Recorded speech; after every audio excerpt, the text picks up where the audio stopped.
Hello, everybody. This is Monica Paolini from Senza Fili, and today we're talking about energy efficiency in wireless networks. It's a very fascinating hot topic right now, and there are many parts involved into making a network energy efficient. So not only we want to consume less, but we want to do so in a more, but we want to get to that point by increasing the efficiency. And today I'm talking to Nicola Marziliano, who is the VP International Telco Sales at Wind River. And Nicola, thanks for being with us today. Thank you to Monica for inviting us. So we're going to go into a lot of detail later, but let's get started with you telling us who you are, what are you doing at Wind River, and what is it Wind River does in this context?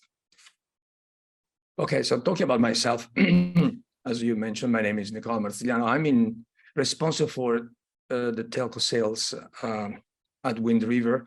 I joined the company 3 years ago, and that was a super fascinating experience, as well as the topic we're going to cover today, because it's very attached to what the today industry is looking at, which is disaggregating, making things better, different, more efficient, and in an innovative way. And what I find is very unique and innovative environment over here in Wind River. So you asked me also about what is exactly then Wind River recipe to do those things a little bit different.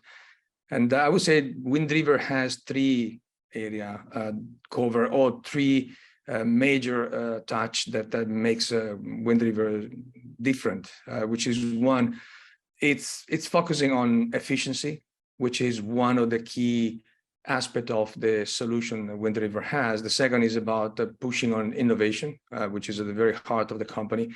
And then three, it's promoting automation and better way of deploy and having the minimum utilization of operation involved in the deployment, which makes closing the loop into the efficiency aspect of. So meaning that for us, efficiency as 360-degree aspect of. Yeah, it's a 360-degree aspect in the present, but this is not a new thing in the sense that it is 360 right now, but it started a while ago when the topic wasn't particularly hot. So energy efficiency is very hot now, but in the past it was not. So it's sort of like there were a lot of work that was being done, but a lot of the solutions were available but not necessarily used. So maybe you can comment on how the sort of history of your involvement with efficiency.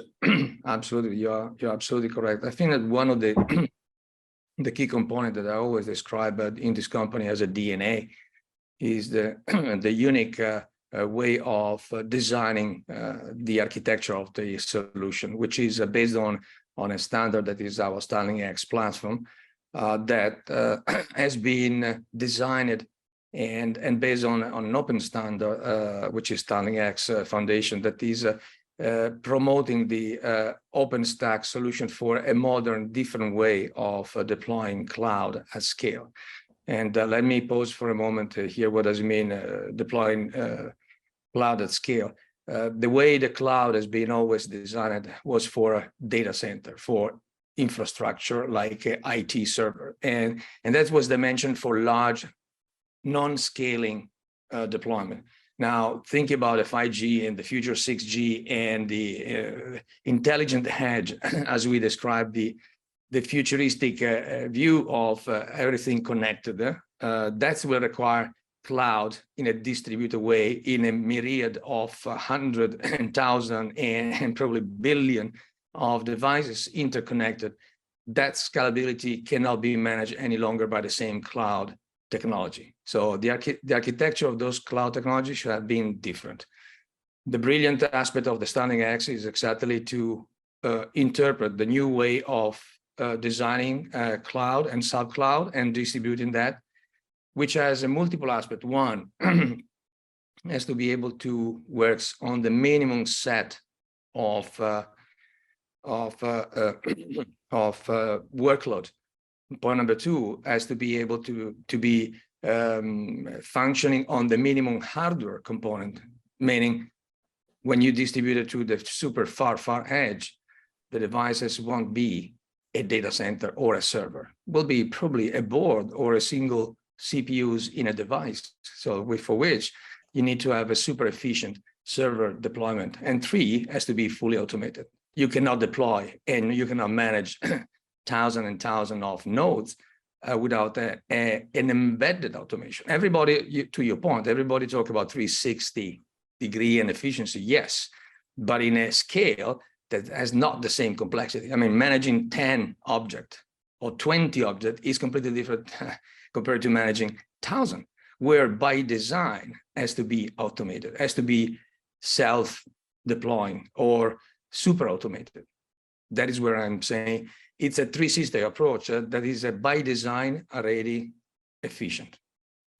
Absolutely. And it's a new way to think about the network for from a telco point of view, because it used to be that, you do one thing with a piece of hardware, and then, so it's a very different way to manage it. You have to, so you have virtualization, openness, disaggregation, that they all sort of contribute to create a potential for energy efficiency, but also require a new way to approach it. Correct. Because it's a bigger opportunity, but there is also obviously more complexity, especially as you scale. Absolutely. That you touched a very good point. That's why the automation aspect is something that is it's by design embedded into the architecture of the solution, because you can't do any different. You won't be able to manage it in any other way. Yeah, can you give us an example of how is automation going to help us? I mean, just, clearly the more automated, the better off you are. In theory, actually, but can you give us some example of how that? Sure. Let me take the opportunity maybe to detour Sure. Before getting to the direct answer of the example of the automation is the innovation that we're bringing. So what we're doing now, there are a few aspects, but definitely one is pushing and promoting even further down the minimum set of hardware utilization. So with Intel, we are doing now with the latest version they have for the 4th generation chips that they have with the Sapphire Rapid, the possibility to run on a single core, which is pretty unique. We are reaching the limit of the physics in some extent, but we are really compressing to the minimum set of utilization, which, as I said before, by the minimum code and instruction of our workload, that is in one single deployment of our platform, we can be functional on one single core, which means for the remaining cores that the server may have, that can be up to 32, that's free up a lot of capacity for the application that you want to run on this dedicated server. For any other application, can be run or can be core, can be any application that you wish. And that is introducing a lot of flexibility and efficiency, because having a lot of space left, even EV application can run on a single server, and you don't need to duplicate. The risk of having in the other version multiple cores utilization automatically by installing your cloud infrastructure software limit the application utilization that you need on board. So automatically leading into duplicating the server to deploy the same solution, or in a case of a high availability solution, you need to duplicate the double, so you double twice, so you get up to 4 servers. So that is an incredible dimensioning factor of scaling down and optimizing the solution in an efficiency aspect. That is thanks to the innovation we are introducing. Another innovation that we are introducing, and that is part of the experimentation we are doing, is through the Open Alliance. We've been recently testing with Intel, Keysight, Vodafone, and Radisys, and other partners. We have been testing the possibility to measure the P and C state of the CPUs.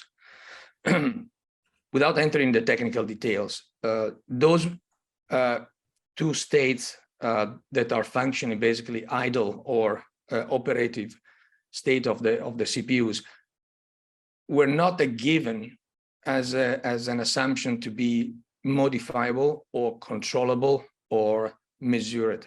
So what we experimented was making under control and under monitoring those aspects and verify if and when those PC state changed their state, if that one was traceable, two was possible to take action. That is what we did in the first phase experimentation. That was proven to be true. So we were able to identify when the CPU was in idle mode and taking action to activate, or in the case is idle, to deactivate. And that's as a multiple implication in terms of innovation, but then in efficiency and in automation going forward. Number one, you can switch off, you can deactivate CPUs that are not used, reducing the power consumption and the utilization. Point number two, you automatically create, if you can do it in an automatic way, you can create a procedure that without a human intervention, deactivate or reactivate state of the CPUs based on the traffic profile. So in a case that a unit is not used, or an application is not functioning, or that utilization is not needed, you can deactivate, reducing automatically the power consumption of that CPUs. That is clearly on the infrastructure level. There will be multiple other applications that on top of it may have AI ML function that can activate and deactivate further on the baseband in case of radio application, and the carriers and many other aspects of the node B in the case of a radio aspect. But that is clearly the one aspect of creating automation through innovation and efficiency. And then, of course, that is one of the automation that we are working at. As I said, we are working with the Open Alliance to Work Group 6 to do that. We are participating in their PlugFest event. We are partnership with the key players like Intel. We are having a lot of other initiative in the standard. And let me spend maybe a final word on the alliance and the standards. We are truly believer of contributing to the standard. We talk about open telco, and open telco either is a RAN or is a core, required by definition the possibility to have partnership and conversation and contributing into the standard as we speak to everyone in the industry. And Wind River, being the size of the company, which is agile, flexible, lean, we are spending quite a good amount of money, people, time, effort, and intellectual things in investing in standard. So we are participating on the Open Alliance, on TIP, on Starling X, and many more other standards where we are not only contributing, but in many cases we are even sit on the board of director of those standards, because we are truly believing that working together, contributing together, that's the way to enhance the technology of our industry. Yeah, no, absolutely. And I think that this is, relatively speaking, a new thing in how much wider the ecosystem is. And so, you know, as you move, the more open you become, the more you depend on others. So you need to be open because there is a sort of a mutual sort of dependency. In order to innovate, you need to work with others. You cannot just innovate on your own, lock yourself up. So I think that this is quite interesting, and you really do paint a sort of 360-degree picture here, because you start with you know, power efficiency at the hardware level, and then you can say, okay, I have that many servers, because in the past operators, what they would do, they would over provision to meet their performance requirements. And clearly from an energy point of view is not a very good way to go. Now they can over provision if they want to for peak, but then when as the traffic, the workloads go down, they can power down, and they can do it at the server level, at the core level. They can do it in different ways by switching it off, powering it off. So there is a large number of tools that they can use to achieve that. And I think that that's really so. Maybe you can talk about a little bit about how does it the power consumption relate to the utilization? Because when we're talking about power efficiency, there is a huge amount of a big scope for increasing energy efficiency there. Yeah, what I was saying before, I think there is one direct aspect of the energy efficiency already in the dimensioning. As I said, solution-wise, reducing and minimizing the deployment component at the day one, it's key. You need to deploy in the best way and in a more efficient way the dimension of your networks. But clearly, to your point, day one efficiency is key, but it's not the only one, because then you may have a continuous utilization of your installation.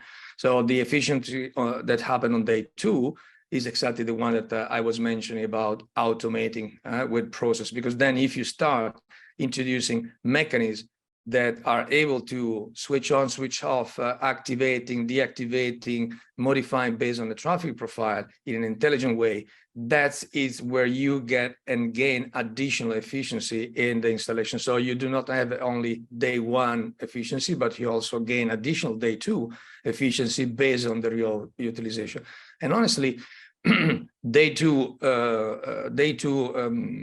automation, it's not only an additional gain that you have in terms of power consumption, but it's something that it's generating additional intelligence for even profiling the capability of your networks to be better serving your customer. Because on the other hand, there is no need to switch off a server or a base station or whatever is the use of your distributed cloud if there is a customer service and customer impacting activity. Of course, you want to keep it going, but there is absolutely no need during the the daytime, or during a lower traffic days, maybe in the early morning, or in any case during the weekend, if there is an outside areas, you don't need it, or you need it in a very limited way.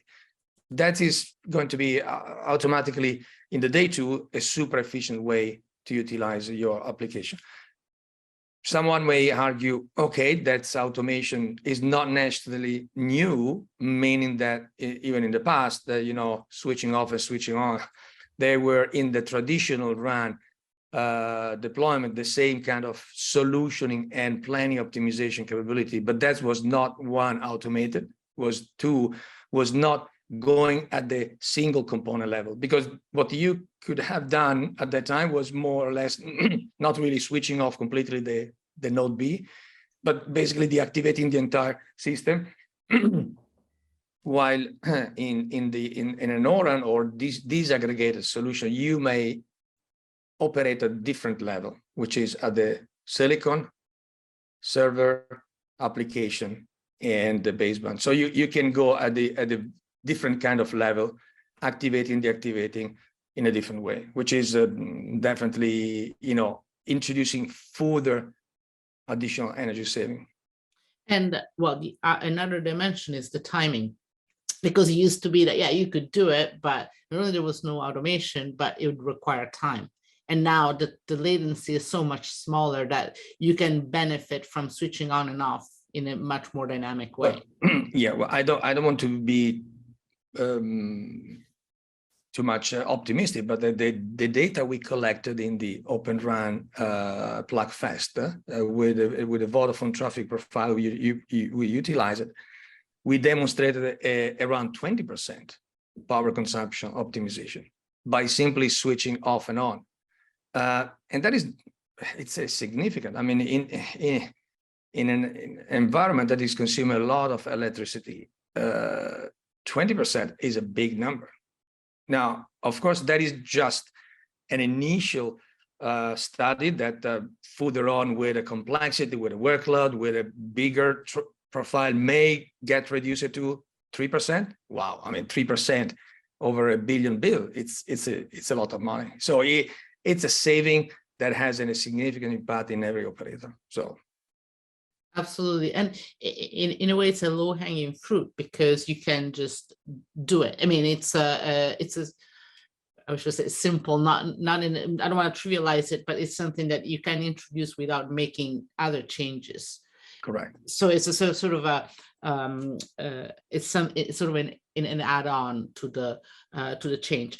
Now with Open RAN, one thing that I hear sometimes is that because everything is open, you have a disaggregated environment. Can you still benefit, or is the way you benefit from energy efficiency different? So you might have a network that is more centralized or more distributed.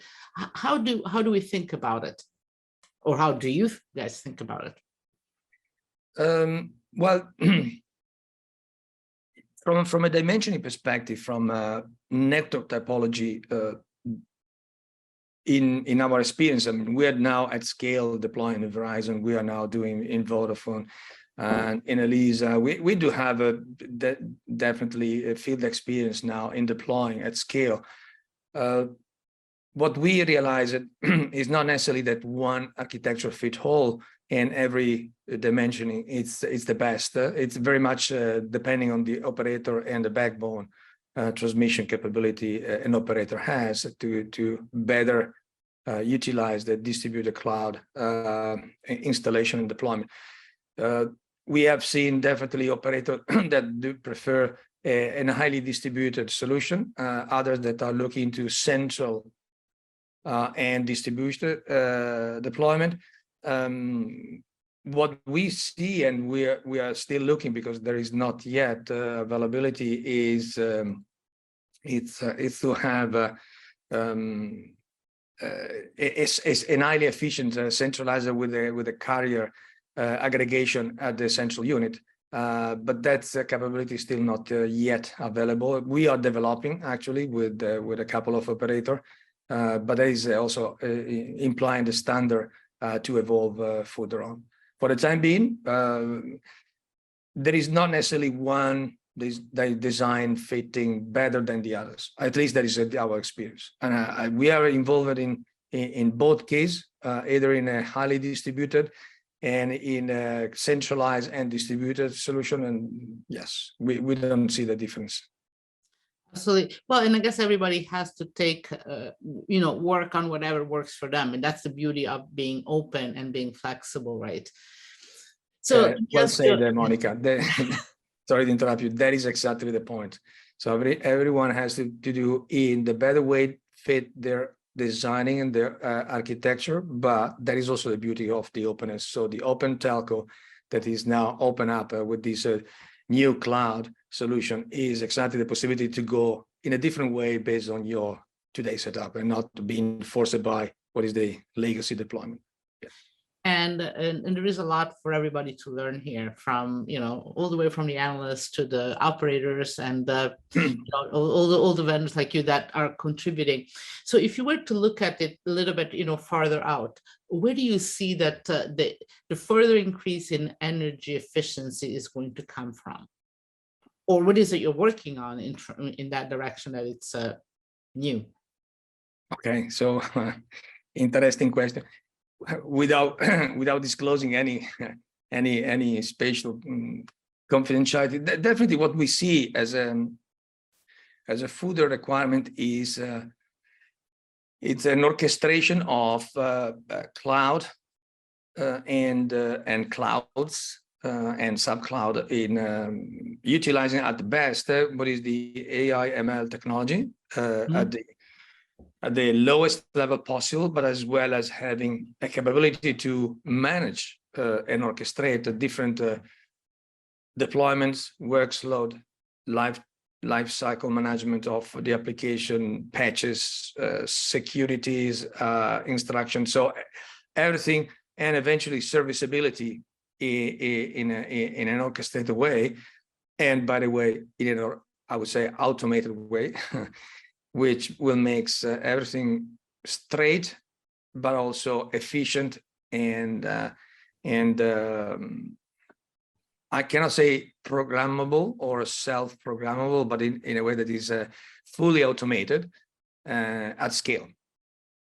Today, we are still in the learning phase. You pointed out correctly, everybody's embarked in a major, massive learning situation. And we are learning by doing big time. And what we see in the future is exactly to further on automate. As I say at the very beginning, automation is something that is when, and typically in the initial part of the deployment you do it, but then you better have, since the day one, already in mind that in day two you need to have an automation. That is what we are looking to orchestrating at scale the deployment of any networks, because that will be the next step required in a large distributed complex cloud networks. Absolutely. So sounds like you're not going to get you're going to get bored for quite some time at your job. There is plenty of work to do. Nicola, thank you so much for sharing your thoughts and insights with us today. Thank you too. Thank you, Monica. And thank you. And thank you all for watching this. This is part of a report on energy efficiency in wireless, RAN and beyond, that is available on the Senza Fili website. Thank you very much.